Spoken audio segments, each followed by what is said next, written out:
Hey guys, Boris here, bringing you another VOD review. Today we'll be making our way over to the eastern side of the world where the Chinese Superserver is going on and hopping in game with Ironbog. For those who are unfamiliar with the concept of the Chinese Superserver, it's essentially an invite-only server where the best players, mostly from the eastern side of the world, are invited to compete in a ladder race to see who can reach the highest rank in a limited amount of time and compete for a prize pool, as well as serving as a practice tool for these players against some of the best competition of the region. In previous sets we've also seen some of the western players compete, someone such as Dish Soap and Verdasic for example, but this time around I believe it's only the eastern side players. We are playing in a triple gold encounter and we are starting out with a Kog'Maw. We have the spikes as well, could consider bleeding into some form of AD Kaisa board, or even some kind of 6 Void board with C, and now the Void is quite prominently played here. Going to also make a Xin Zhao too as the Xin Zhao hero augment, very strong in the current meta and very much preferred. And with this kind of start, you just could not pass an opponent really. Now, we can see him already rerolling early learnings here. Generally an augment that only plays into 1-cost reroll, right? And we do not have a spot for a Sona, and even if we did, while it enables it, it's not particularly prominent in the meta right now. Birthday Reunion, an augment that has gotten better with the level 9 cost reduced again.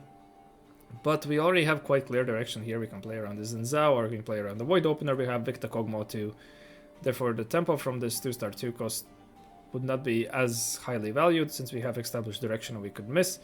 Our only slam is a Sunfire, but that's a good slam for the early game that we could also try to play around it if we wish, but with the level 7 TG reduced, it's a little slower. Epoch here, generally great econ augment. We could be considering it, but right now from the spot I would believe, since we are only 2 components, we'd probably be looking for some kind of item augment, so let's see. Heart of Steel.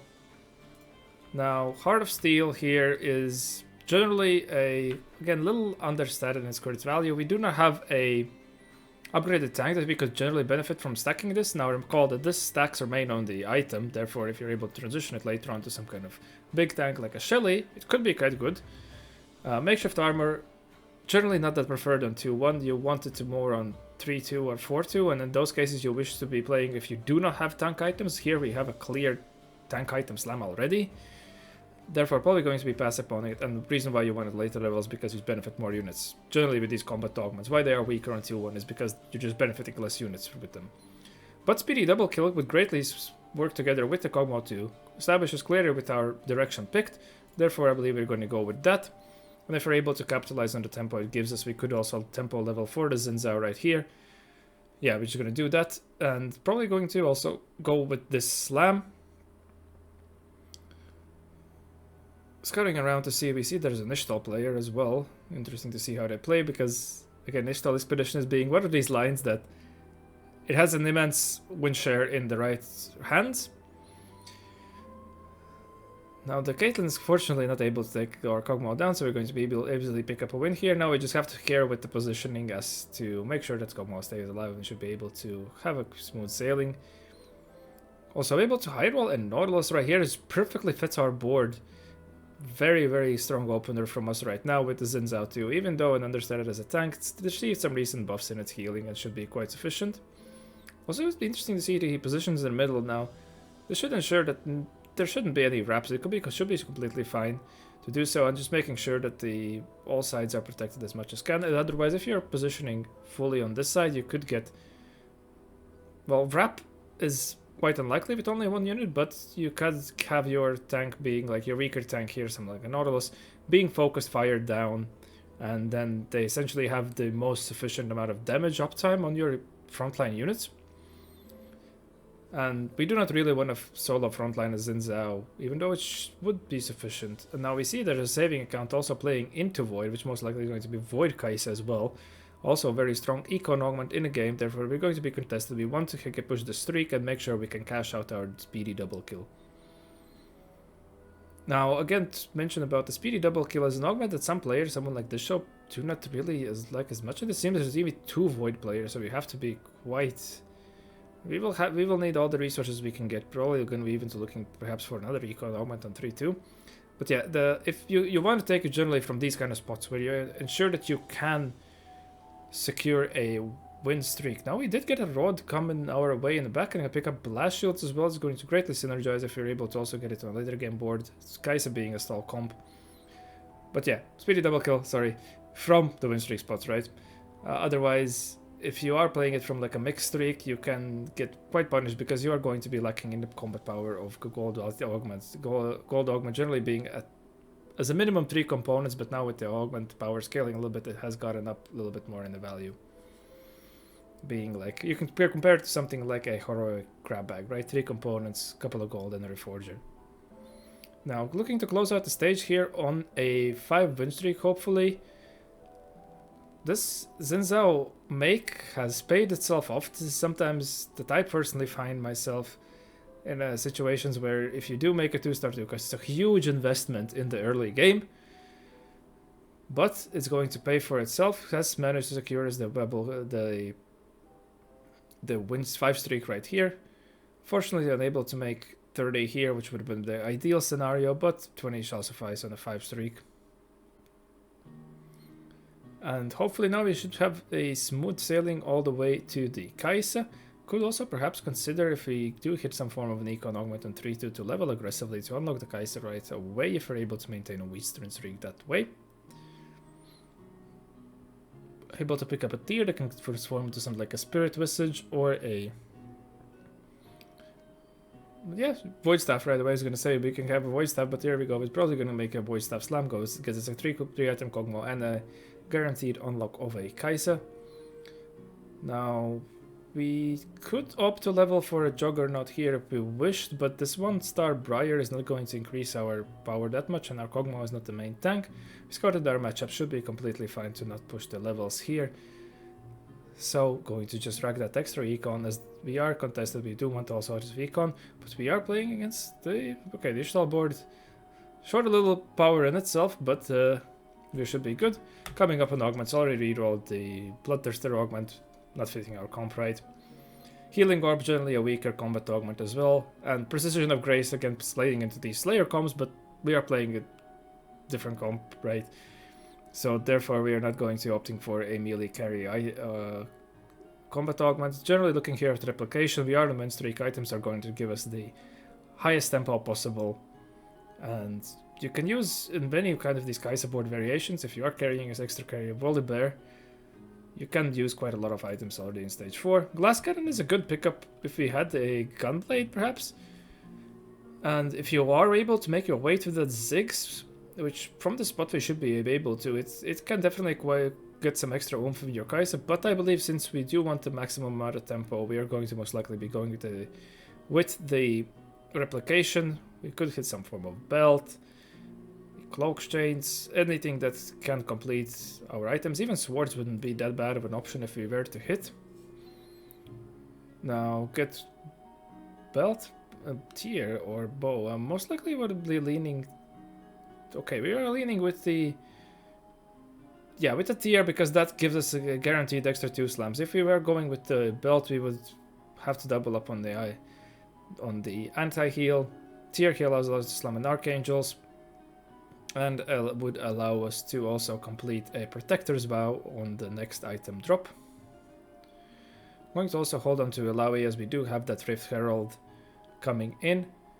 We are holding on to these Aeonio units. Now, there is a variation where you also play around Set in this comp, which, if you are able to get to the Wukong, and since we are contested on the Rift Herald, it's a great out to be holding on to as well. And if you're able to get a 2-star set, it's probably one of the strongest 2-star legendaries that you can. We're going to push our levels aggressively, just going to slot in a Sona. Consider slotting in that Lux to get that Arcanist buff, but value to still make 30 here, as if I assume from the scouting he deduced that should be sufficient enough to just get a Kaisa and Riftfeld Spike on the next turn. We should win. Otherwise, if we are a little worried if to lose, be also being on around 20 gold here, it would be fine, but would be a little bit lower on the econ side. So great read from Ironbog on recognizing his strength right now. Now, ideally would have wanted to pick something up to complete with his final tier right now, but we could also opt to just go for the double Protector's Vow. if we see the necessity to. And yeah, we are going in a 3-star Ruin King Viego. We're going to do so. Interesting to also keep the items on this Kog'Maw right now. I personally would have transitioned them to Kaisa, I just believe her to be so much stronger. But it's coming in a close fight and Kog'Maw is able to do it. Yeah, alright, so we're going to be transitioning the items. Perhaps spent a little bit of time thinking about something other and did not get exactly off. Now that we have the 3-star tank, we're also completely fine to single frontline it. Now, as before, we did not want to do it, as it only had a single Sunfire, but this way, with the triple item, it's more safe to do so. And we are ending the stage on 10 streak, which is perfectly played, capitalizing on the item tempo, picking up the correct components to be able to slam right away. Well read by Ironbog up to this point. But we do have a savings account epic roll down. Now that is going to definitely be pulling out our units. So this 10 streak is coming in very clutch form as an econ for us.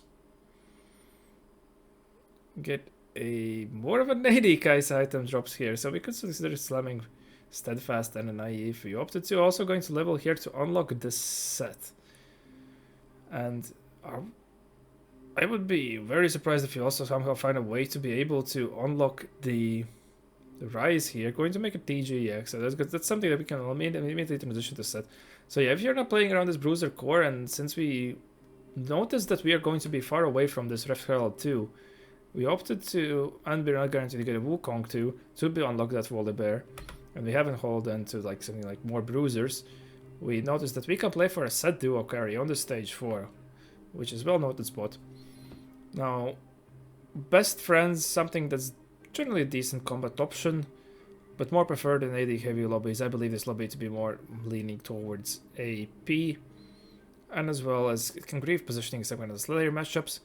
The Arcane Victory here is fallen out of favor. It has never been particularly proficient due to the so many melee carries running anti-stun, and even now Yunara's running the Titans, right? So the second comes in a late point in the value and generally does not benefit on the millions you want. However, Mess Hall here is quite good. We are playing a stall comp, and this is perfectly plays into stall comps, giving you that backline access and a little bit more of attack speed. So much like going to be default, this is your combat option right now. Runs for Life doesn't fit at our board exactly, and Portable Forge would have been just a flip at this point in the game. And we are quite sorted on the items, therefore not going to go for it. We're going to immediately transition into single frontlining sets now. This is generally mostly done when you already have a set 2. However, we're going to be considering to do it already now. Like, I mean, set has this reset, so I guess it's completely fine as long as you are able to maintain this distance from your long shots. But it should be fine as they just walk up. Now, the epic roll down savings account guy has hit our unit, so we have opted to just not roll here, showing the discipline. We have these unlock. This is the favor of the unlock units. Like, if you are playing from this kind of win streak spot, we can hope that a couple of people will die throughout the stages. There are some people on low lives, and then we're going to make our way to level 9 and can also immediately, if we're not able to hit a Kaisa, we should be able to then hit at least this Ziggs to be able to play around. And this we're going to get there before everyone else. However, we still have to be careful with the board strength we are playing around. So we do not want to bleed out too much. The win on 4-1 is crucial for us to secure that we are going to only go in with the 4 loss. Now, we could also consider trying to play around now transitioning to a AD Kaisa, as we are going to get that Ziggs online that can hold these items perfectly, or we can just consider going for another set of AP items. The sword leans us more towards AD. However, we're going to pick up a bow here over a rod, because a single gunblade is not just going to do it. Interesting read here. We could have considered also transitioning this Void Staff to something like a Kog'Maw and then have a Gunblade Kaisa. So not playing it the most standard way. Very interesting to see how he priors and values his items. Digital Expeditionist players seem to have cashed out earlier than they would have wished to. Able to natural a second copy of a set, holding on to this Mundo so we can ensure the Ziggs unlock. This is one of these things, like, you have to make your way to the level 9 and have at least a zone light unit to, or Yordle to transition your items to, right? Now, are we going to level during a PvE round? That's also something to note. Would leave us quite broke, to be fair, therefore we might offer pasta, but no, we're going to go 20 gold here, should be around 40-ish gold after the neutrals. I'm going to transition to the items, these to the Teemo, to ensure the Ziggs unlock. Generally, since we are still lacking our forecast, would have wanted to be a little bit richer, but do not want to be losing around purely because of having items on the useless unit. But we are able to also pick up Rift Herald 2 right away and a double copy of Ziggs. Going to transition to the Shyvana, I would believe. Yeah, Shyvana should be generally stronger unless we're able to pull out the Taric 2, but we need this extra gold to be able to make the items. Going to immediately transition to the Ziggs carry. And we still opt to go for a AP Kaisa build. However, the last component here, yeah, does not exactly work out for us from the Reforgers we would have wanted. Did not get offered any extra rods, unfortunately, to be able to complete something like a Rage Blade. But as we are going to be looking to play around in this Ziggs primary, I would assume at this moment. Also going to just improve our item quality on the Herald, getting the Shyvana 2 with the WoW to get the durability buff up faster. Still, unfortunately, losing the fights against these two fully 2-star boards. We're now just trying to preserve our lives to be able to unlock the... proc the speedy double kill. And also not interesting to know if you're playing around this Ari, like... Some players would have... We could play around the 4 Bruiser core here as well. We could have a Shen here and then also have a Volibear, but since we hit that Shyvana, it's quite good to play, and it's very well read that we can play around this Ari to proc that Arcanist buff on our team. Definitely nice to see a slightly different variation on the very standard combats being played on the ladder. Most likely going to look for a Kaisa third item here. Jewel Gauntlet would suffice.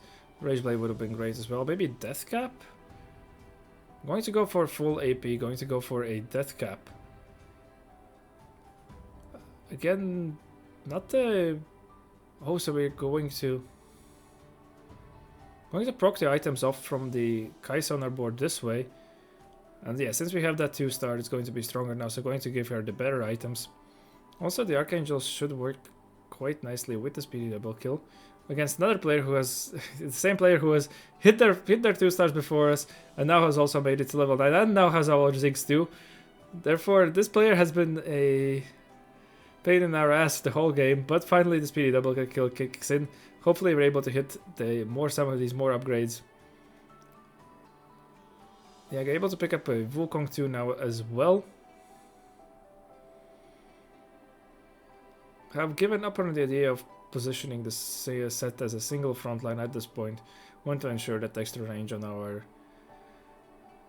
long shot units and as well as being set one is not going to have such a high value at the moment. Still playing carefully with our gold as we are going in the PvE round. Perhaps could have considered to level to 10, but we are basically 1 life. Stage 2, 6 damage is 12. Baseline plus you get from any extra unit, so we can only take a single unit loss. Most likely you should be rolling down here after this PvE round. Oh no, he's just going to push level 10. Alright, so we're able to pick up a set 2 here. And we have this Ziggs 2, so we're going to play 9 out of 10. Quite a risky play. If we had not hit those units, I'm not exactly sure. We also hadn't checked the TG, so we're very sure if that's going to be the best of the slams. I know China likes to play for these aggressive outs, but as we can see, they sometimes work out. And now we are in the prime spot, secured the top 4. Should be in a very good spot to be able to take this game. One Bilgewater player that we definitely have to watch out for. If they are able to reach that max cap, it is going to be quite strong for us. Also interesting how we position here in not putting the Wukong up there and having the Cho'Gath instead take the aggro from a single side. Perhaps this is to ensure that the Stompkinch does not eat us. Now, but the Bilgewater player able to take him down, but they are, I would believe, our most likely threat at this point, as when they are able to reach these high caps, is going to be quite strong. I'm going to once again transition the items now that we have this 2-star Ziggs, considering what would be the strongest build. Going to opt to go for the Brabidons for the upfront damage on the Ziggs. And having Kais as a finisher against the Ionia board. With many combat augments, therefore there should be also very strong threat, but we have managed to hit our 2-star Phycos, so we're able to take them out. And now we are on a 1v1 against this Bilge player, so let's see how that goes. Going to go for another TG that we can transition that on the fiddle if we wish, but should definitely check what the TG has rolled. Also able to pick up a Senna 2, going to suffice with a blue buff and a GA on the Senna. Our set TG is quite nice. Now this is going to come down to either build this Tom Kench, eat our frontline unit, and build this set to get a proc. So we're going to go for a middle set, but the Tom Kench is going to eat our Rift Herald is going to push it back. We're going to lose some of the damage jump, and this Bilgewater comp is going to starting to run us down, and unfortunately we do lose the game here. Perhaps if we take a look, if we were on the other side of positioning, how the fight starts. Yeah, so perhaps if we had our Rift Herald here instead of our carries on this side, we could have won, as the fight was very, very close. But a second is going to be sufficient here. Very interesting game played from Ironbog, and definitely choices that would not have been my first ones to make, so I for sure learned something new, and I hope that you did as well. And I wish to see you in the next one. Have a good one.